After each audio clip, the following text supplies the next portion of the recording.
Okay? Una humirit si Banat Bay.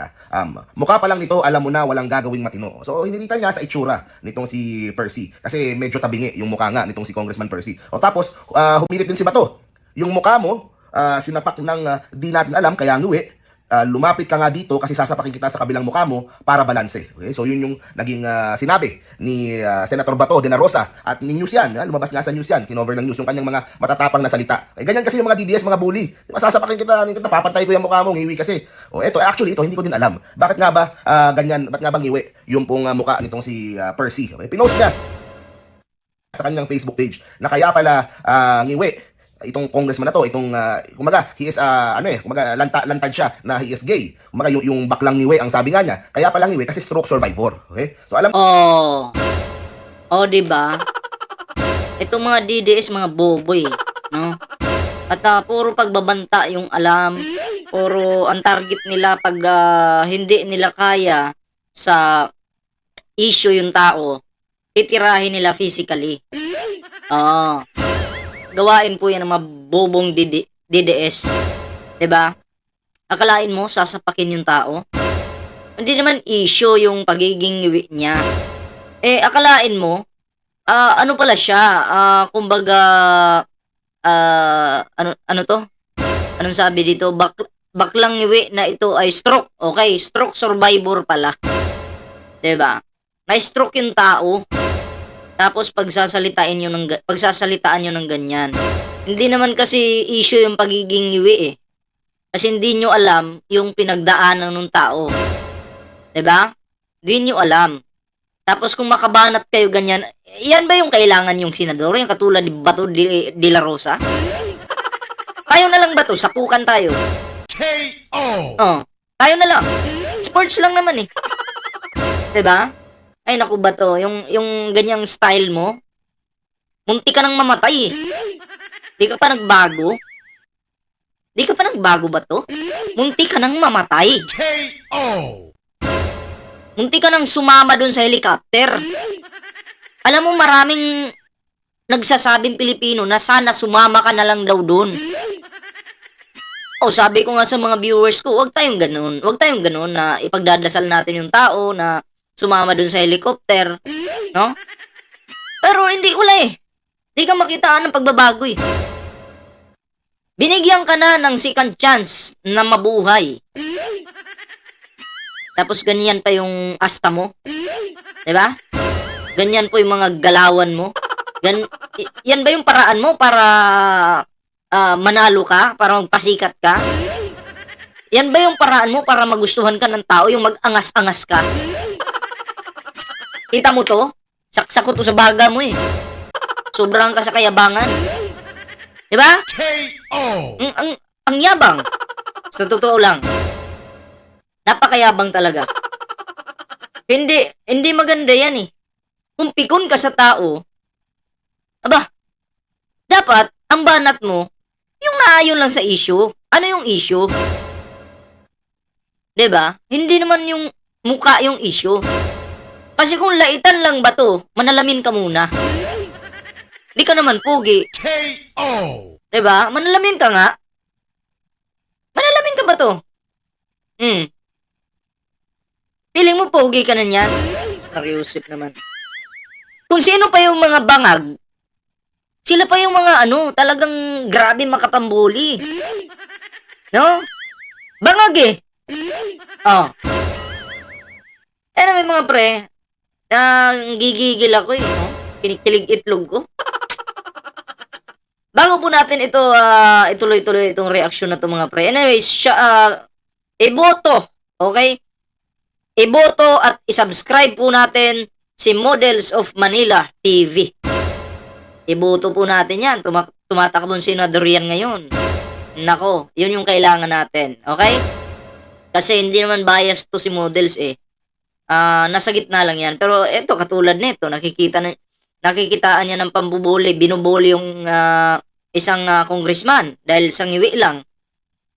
'Di ba? Nagsasalita din siya. Anyway, mga pre, bago tayo magtuloy-tuloy, meron po tayong dito, Facebook page. Yan, Ballpoint Man 2.0. And syempre mga pre, May TikTok din po tayo, same lang po yung pangalan. At syempre, sa hindi pa po nakasubscribe sa ating YouTube channel, huwag kalimutang mag-like, share, and subscribe para updated po kayo sa lahat ng mga uploads natin. Okay? And syempre, ito na, meron din po tayong kumbaga, tawag na ito, TikTok. Okay? Same lang po yung pangalan. At sa hindi pa nakapag-share ng ating mga video, i-share nyo na po yan. Okay? So, maraming salamat po. Alam mo ba to, ang dapat sapukin mo, kasi galit ka pala sa mga ngiwi, di ba? Oh, ang dapat mong sapakin, yan. Para magpantay yung bunganga. Di ba? KO. Oh, yan yung dapat mong sapakin. Oh, ano pa ba? Yan.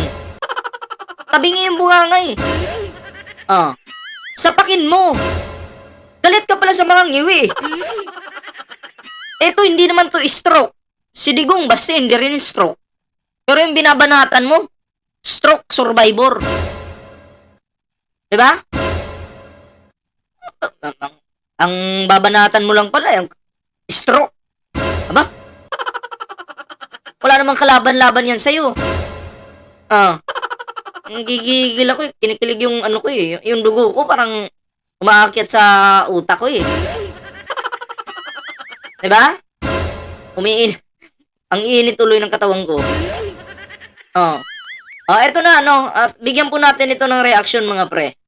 At mamaya, ang ending ng video na to, pag-usapan natin yung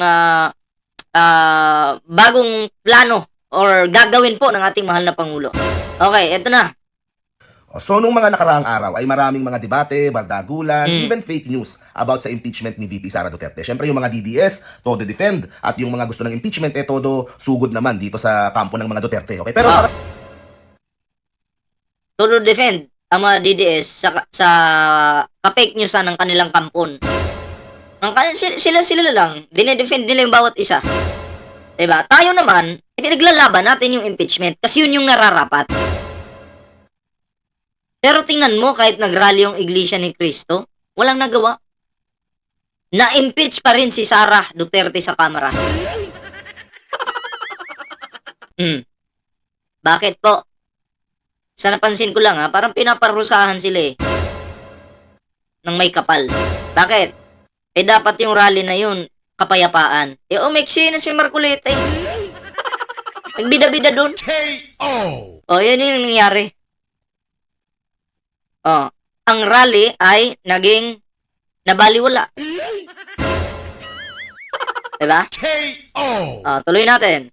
para sa akin kahit na maraming bardagulan, parte yan ng ating demokrasya, kailangan manatili pa rin yung a certain level of respect. At wag naman mawala sana yung pagiging makatao natin. Okay? Kasi po, para sa akin, itong mga ibang mga nasa kampo ng Duterte, nag-cross ng line nung kanilang binanatan yung pong itsura nitong si Congressman Percy ng Akbayan. No? Explain ko kung bakit sa paningin ko kailangan silang mag-sorry. Okay? Una, humirit si Banat Bay.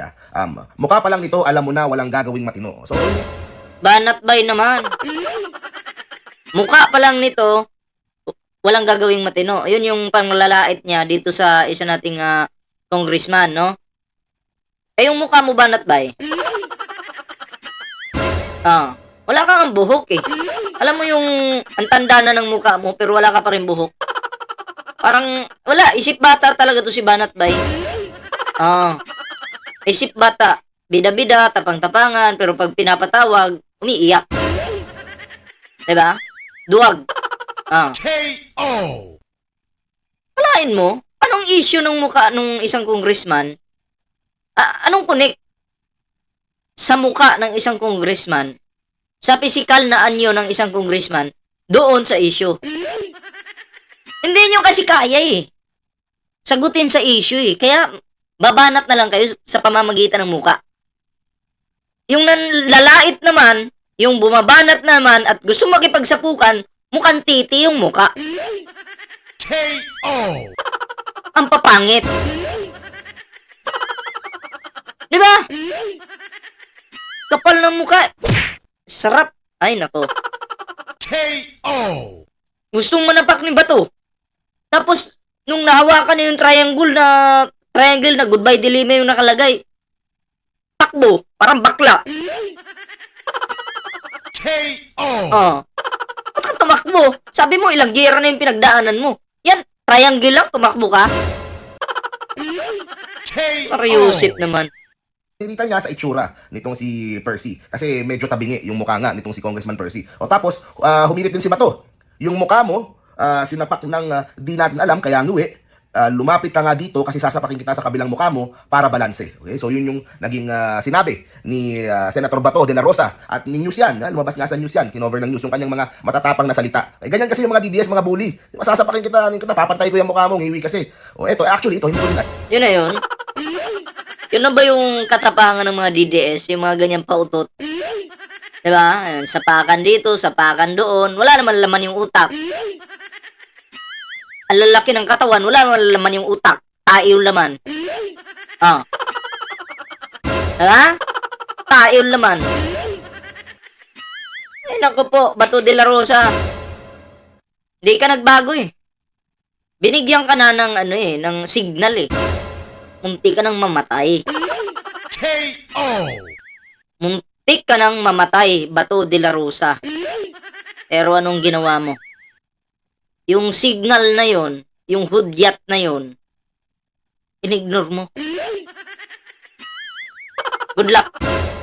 Alam. Bakit nga ba ganyan, bakit nga ba ngiwi yung pong mukha nitong si Percy? Okay, pinost niya sa kanyang Facebook page na kaya pala ngiwi itong congressman na to, itong kumaga he is kumaga lantad siya na he is gay. Kumaga yung baklang ngiwi ang sabi nga niya. Kaya pala ngiwi kasi stroke survivor. Okay? So alam naman po natin napakahirap pag ikaw ay inatake ng stroke, merong mga lasting na mga epekto sa katawan mo, sa itsura mo. Yung iba hindi magalaw yung kamay, yung iba hindi makalakad ng maayos. So alam po natin nga, meron po tayong mga kakilala o hindi kaya kamag-anak na nag-suffer ng stroke na of course permanent yung pong kanyang pagka-apekto sa kanya. Kailangan ng Alam mo, hindi naman kasalanan ng tao eh kung na-stroke siya or naging ngiwi siya.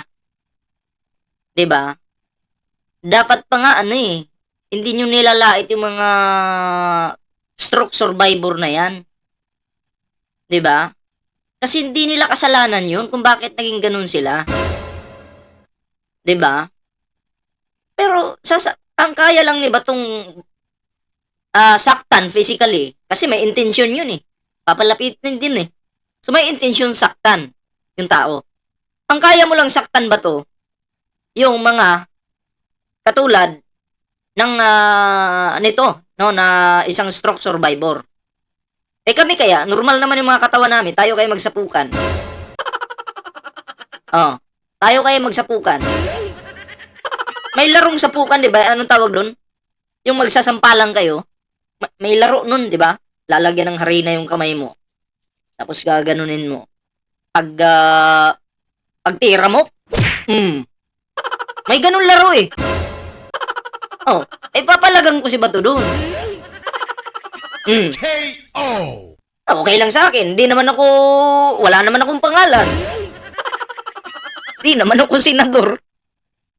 Aba? Oh, pag pinalagan ako ni Bato, magkakapangalan ako niyan. Wala naman pangalan si Bullpoint Man. Bullpoint Man na walang pangalan. Sinapak si Bato de la Rosa. Papayag po talaga ako, sapakan talaga kami. May game, may laro niyan eh. Kung may arm wrestling, okay, meron din sapukan. Parang nauuso po yung laro na yan sa Amerika. Sa Pilipinas parang walang ganun eh. Sa Amerika meron. Ewan ko lang anong tawag sa laro na yon. Pero ganun yung gagawin namin ni Bato. Isang senador, sasapukin ni Bullpoint Man. Oh. Diba? Alam mo si Bato, duling ka ba Bato? Ba't pa ganun-ganun ka palagi? At least, ano po yung laro namin kumbaga, may laro talagang ganun. Okay? Klaro yung laro namin. Matibay. Pero parang lugi ako dun. Bato yung kalabang ko eh. KO. Wala akong magagawa niyan. Pero okay lang. At least makakasapak ako ng isang senador. KO. Senador na bobo. Diba? Malay mo, pag sinapak ko si Bato, maalog yung utak, biglang tumino.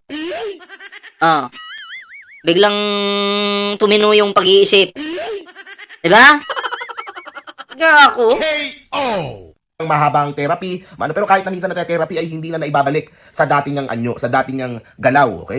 Ganyan lang talaga yung nangyayari sa katawan natin pag nag-i-stroke. So ito po pa lang si Congressman Percy ay na-stroke po dati. Kaya po umuwi yung pong kanyang muka. O tapos ganun na lang kung hiritan siya sa kanyang itsura. O nung si Banat Bay medyo mild naman yung sinabi.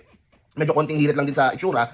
Pero itong kay Bato, talagang Matindi. sinabi talaga yung kinol out talaga yung pagkangiwi. O tapos sasapakin pa. Yan ba ang klase ng senador na gusto natin? Di ba? Yan ba yung klase At ng... least si Bato, kinall out ko. Sasapakin ko. Sa pamamagitan ng laro. Oh. Laro yun eh. Yung sa akin eh. Pero si Bato, iba yun sa kanya. May intensyon talaga siyang saktan yung tao. Papalapitin, tapos sasaktan. Kayabangan. ng mga leader na gusto natin. Walang masama sa pagiging matapang, may political will, kumaga, may sug, sila sabi nga nila. Pero matapang ka sa isang stroke survivor. Di ba? Sasapakin mo, ipapantay mo yung muka. Oh. Sa isang stroke survivor lang, matapang. O ako'y naghamon kay Bato ha. Sapakan kami. Hamon po yun. Parating nyo yan sa kanya. Tatapangan mo ng ganun. Yung isang dumaan sa stroke. Kasi pag dumaan ka sa stroke, kumaga, yung isang paa mo parating nasa nasa bingit na ng mga pagiging delikado. Kaya alam naman natin yan, pag na-stroke ka na isang beses, kumaga, you're always in danger of ma-stroke muli. Tama. Kumaga, madedo o matuluyan. Yun lang ba yung tapang ni Senator Bato? Na hamunin ng suntukan o pagbantaan yung isang stroke survivor? Diba? So yun ang sa akin pakiramdam ko kailangan nilang mag-apologize. It's one thing kung makikipagdebate ka, 'di ba? Kung sasabihin ni Banat Bay o ni Bato, ikaw Percy, mali ka, ganyan ka, hindi mo naisip yung ganito, hindi mo na, kasama yan, normal yan, ginagawa Oh, nila. normal yun sa isang debate. 'Di ba? Pero yung isasali mo na yung pagbabantaan mo na yung tao, lalaitin mo yung physical na anyo ng tao, wala, doon pa lang talo ka na. Bakit? Kasi pinapakita mo lang na hindi abot ng utak mo yung gusto mong sapakin. Hindi abot ng utak mo yung katalinuhan ng taong gusto mong saktan at nilalait mo. Yun. Talaga natin yan. Walang masama sa pagdedebate ng ganyan. Pero kapag atakihin mo yung itsura na someone na una with disability or yun nga, sa case niya, nagkaroon ng medical condition. Na hindi naman niya ginusto yan. Hindi naman niya ginusto na, Tama. di ba, na ganyan mangyari sa kanyang itsura.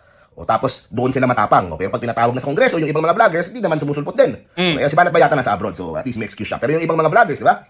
Ganyan matatapang mambuli online O, pero pag sa personal na, pagharapan yun yung nakakalungkot. Matapang lang kapag ang kaharap kapag ang kausap ay stroke survivor. Yun ang nakakalungkot doon, di ba? Kaya Anong tawag doon sa mga naghamon at yung hinamon stroke survivor? Bakla. KO. Diba? Stroke survivor lang yung kaya eh. Yan ba yung paraan mo ba to para manalo ka sa eleksyon? Yung mag-angas-angas ka para bilibang ka ng mga taon tanga? Yan ba yung paraan mo? pakiramdam ko, sa aking opinion, walang masama kung gusto nilang makipagbardagulan, makipag-asaran dito kay Percy. Pero kung babanatan mo yung itsura ng isang stroke survivor, kailangan mo mag-apologize kasi hindi tama yun. Tama. Marami tayong mga kababayan pinagdadaanan yan. Ako, may mga kamag-anak ako, tinamadi na stroke. Diba? Hindi nila gusto yun. Walang may gusto ng ganun. At para umabot yung ating diskurso sa ganun, na gugulpihin. Yung, una pa lang, yung palang pagbantaan niya na sasapakin, mali na Diba? Kahit may stroke o wala itong si Percy, kahit gay o hindi itong si Percy, diba? Kahit bakla o hindi. Wala namang issue yung pagiging bakla eh. Okay? Ang pagiging bakla kasi may issue lang yan pag yung tao mismo yung naunang nalait. So madadama yung pagkabakla niya. Pero kung tahimik naman yung tao at nagpupokus lang naman sa issue, 'di ba? Tapos babanatan mo yung pagkatao niya, yung physical na anyo niya, walang issue yung pagiging bakla niya. 'Di ba? Yung si Percy, doon pa lang masama na senador ka, gusto mong sapakin yung mukha ng isang kapwa mambabatas, doon pa lang mali na. Tapos ang pinagbantaan mo pa, stroke survivor pa. Diba? Na alam mong siyempre yung katawan ng stroke survivor hindi na ganun kalakas. Diba? Kailangan mag-apologize ni Senator Bato and to a certain degree din si Banat Bay na lumilit din siya sa itsura dito kay Congressman Percy Sandanya. Sa akin lang maiksi lang yung panahon ni Percy para maging congressman. Hindi sigurado kung makakadalawang seats yung akbayan. Maganda yung survey nila. Sana nga makadalawang seats yung akbayan. Pero si Chel mukhang makakapasok. Yung pangalawang seat hindi sigurado. So if ever, ito ang kanyang only time na maging congressman. Pero sa 8 buwan na congressman siya, sulit na sulit yung pagka-congressman nitong si Kong Percy. Yung 8 buwan niya, minsan more than yung mga 9 years ng ibang mga congressman. Kaya saludo ako dito kay Kong Percy. Sa totoo lang, mas lalaki pa siya kaysa doon sa mga ibang lalaki dyan sa kongreso. Yun lang yung masasabi ko. So, good job, Kong Percy. Tuloy mo lang yan, yung laban. At yun nga, sa mga DDS, walang masama. Makipag-asaran, makipagbardagulan, di ba? Asarin niyo ako, sa itsura ko, sa tabako. Pero at least ako, di ba? Hindi ako dumaan sa ganun. Kasi iba kasi pag dumaan ka na sa stroke iba na yung pinag-uusapan natin, buhay na ng tao yan So sana naglagyan naman ng kahit papano ng linya naman, ng konting respeto naman sa kapwa natin Pilipino. Okay, so see you po sa next. So wala naman yun lang yung video, wala naman pakialam yung mga yan sa buhay ng tao eh. Noong panahon nga nila pumapatay sila at kasama si Bato sa tinatawag na Davao Death Squad.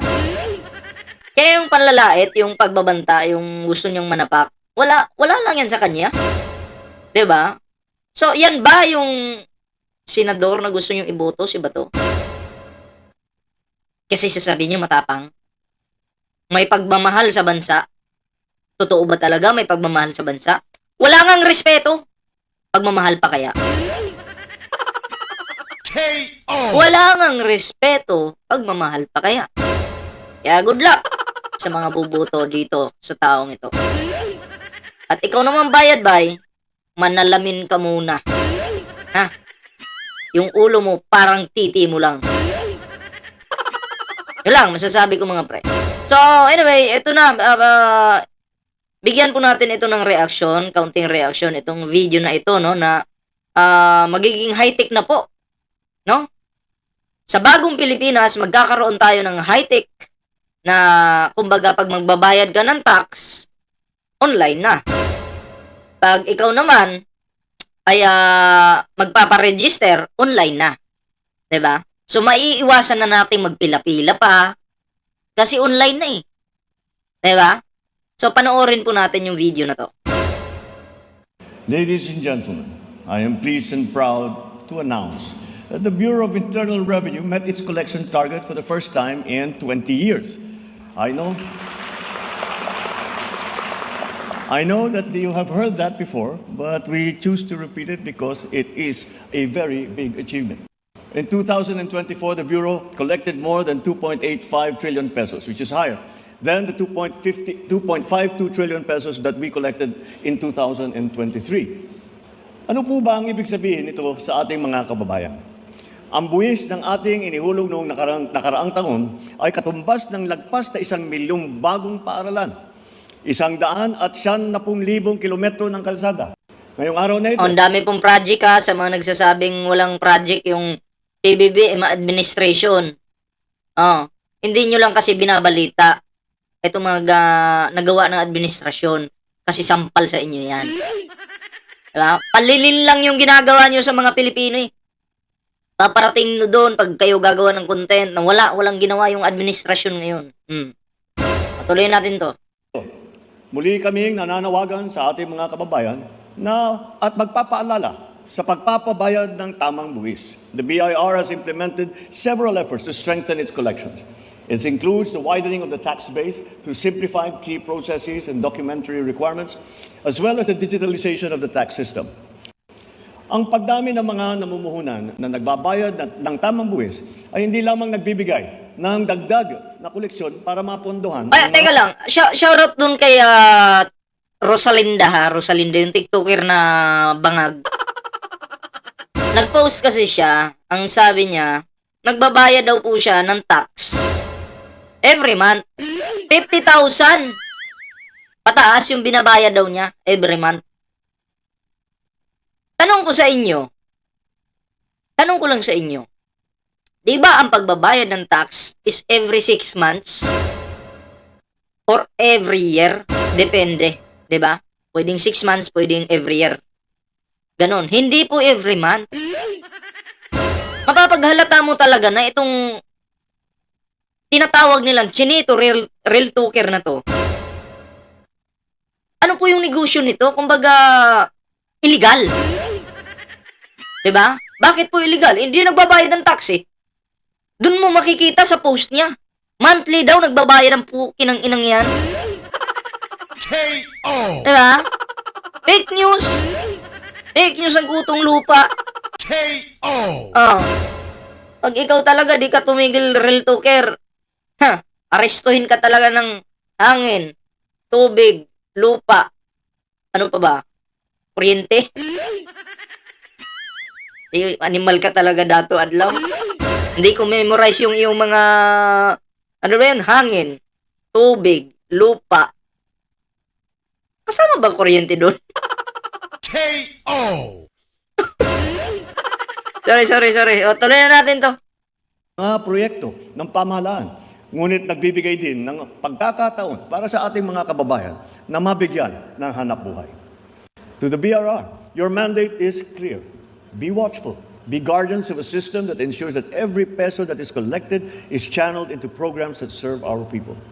Sa ating mga kababayan, sa bawat buwis ng ating tapat na binabayaran, tayo ay hindi lamang nag-aambag sa kaban ng bayan, tayo rin ay nagtatayo ng isang maunlad na Pilipinas. Dapat nating ipagmalaki ang ating ambag sapagkat ito ay siyang nagbibigay buhay sa ating bansa. Makakaasa po kayo na mahigpit natin babantayan ang paggugol sa pondo ng bayan. Sisiguruhin natin na ang ating pondo ay magbubunga ng mga proyektong ikabubuti ng ating bansa at ikauunlad ng bawat isang Pilipino. As we observe the National Tax Awareness Month this February, we are here to be reminded that every honest contribution fuels something far more significant than just ourselves. And I say this with hope and with sternness. Hope that we all see the value in contributing to our country and that the law will deal sternly against those who exploit the system unfairly. Valid ID from anywhere. This means less physical visits and paperwork for our taxpayers. The electronic one-time transaction system has made processing and issuing electronic certificate authorizing registration easier. This results in less hassle, faster approvals, and a more... Kasi yung iba, pag magpaparegister ka pa lang, pipila ka. Siguro, kulang pa yung isang araw mo eh. Diba? Or whole day ka pipila. Para lang makapag-register. Or kung magbabayad ka, ganun din. Diba? Pero kung gagawin na siya online, diba? Mas na siya, mas mapapadali. 'Di ba? Yung proseso. Hindi ka pa mapapakamot sa ulo. 'Di ba? Kasi wala nang pili. Online na eh. Oh. Sino yung mga DDS, may plano bang ganon? Nakarang administrasyon, digong administrasyon. Meron bang ganon? Wala po. Only, no? Sa bagong Pilipinas na pinangungunahan ng ating Pangulong Bongbong Marcos. Ha? Tuloy. more seamless experience for our taxpayers. And this means that our people can use their precious time to do other endeavors and be more productive elsewhere. Furthermore, the implementation of digital TIN IDs has improved security and convenience for taxpayers. This allows taxpayers to access a valid ID from anywhere. This means less physical visits and paperwork for our taxpayers. I've said this before. We will hold those who continue to circumvent our system accountable. Apart from enforcement, though, the BIR has embraced digital transformation to streamline compliance and reduce corruption risks. For instance, the Digital Transformation Program has revolutionized taxpayer services. The online registration and update system, or ORUS, is a game changer. This streamlined book registration, updated employee information, and process transfers much more quickly while documents were released promptly. What this means is, tax compliance is now more convenient for businesses, allowing them to focus on their business's growth and their productivity. That is the modernization we aim for in a tax system that truly serves the people. Ang bawat mamamayang sumusunod sa tamang pagbayad ng buwis ay nagiging bahagi sa ating pag-unlad. But the BIR has also proactively enforced compliance to our tax laws. More than 307,000 establishments were visited and verified by the BIR, resulting in 257 million pesos recovered through such compliance checks. The fight against tax fraud is also making significant progress. The run after fake transactions led to the filing of cases against ghost sellers and buyers and the collection of more than 4.3 billion pesos, a significant jump from the more than 600 million pesos collected in 2023. So, yun mga pre, yung mga dyan, yung mga katulad ni Real Cooker, na hindi na nagbabayad ng tax.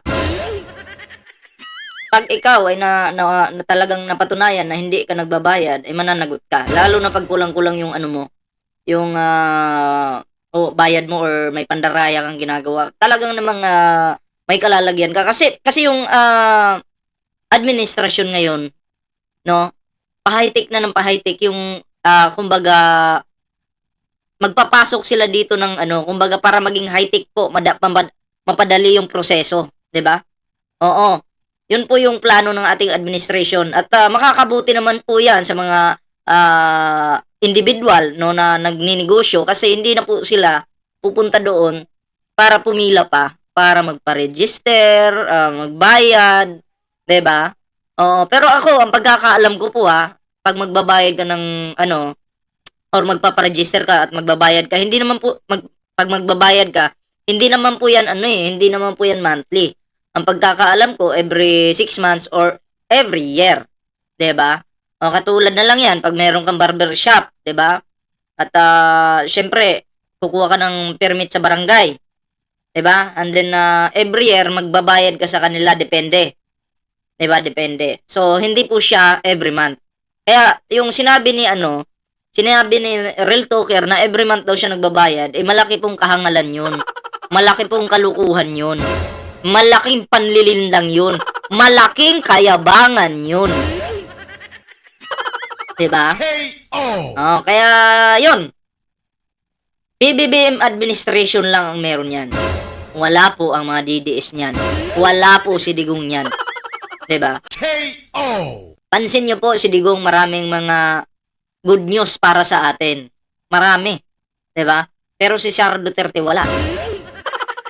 Oh, nga ang inyong Sara. Puro lang issue, chismis. KO. Pati issue ng magjuwa pinasok na. KO. Mas masakit pa daw yung hiwalayan ng magjuwa kumpara ma-impeach sa kamera. Ano ka, hugot ka? KO.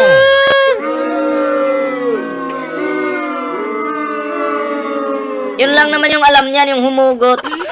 Pero wala laman, yung utak. KO. Anyway, mga pre, yun lang po muna yung ating video ngayon. Pero syempre, no, bago po tayo magtapos, meron po tayong Facebook dito, Ballpoint Man 2.0, meron din po tayong TikTok. And follow na po kayo dyan. Sa mga DDS ay putang ina nyo, huwag na kayo mag-follow. DDS kayo eh. Kurimaw pala kayo eh. Sa hindi pa po nakasubscribe sa ating YouTube channel, huwag pong kalimutang mag-like, share, and subscribe para naman po maging updated kayo sa mga uploads natin. Okay? So, ayan mga pre, no? At share this video, like this video, at ano pa ba? Sa mga bagong subscriber, maraming salamat. And ring the notification bell. May bell dyan, ring nyo yan. Para every upload natin ay mag-notify po ito sa inyo. So, ayan lang guys. Maraming salamat. Kita-kits po tayo sa susunod na video.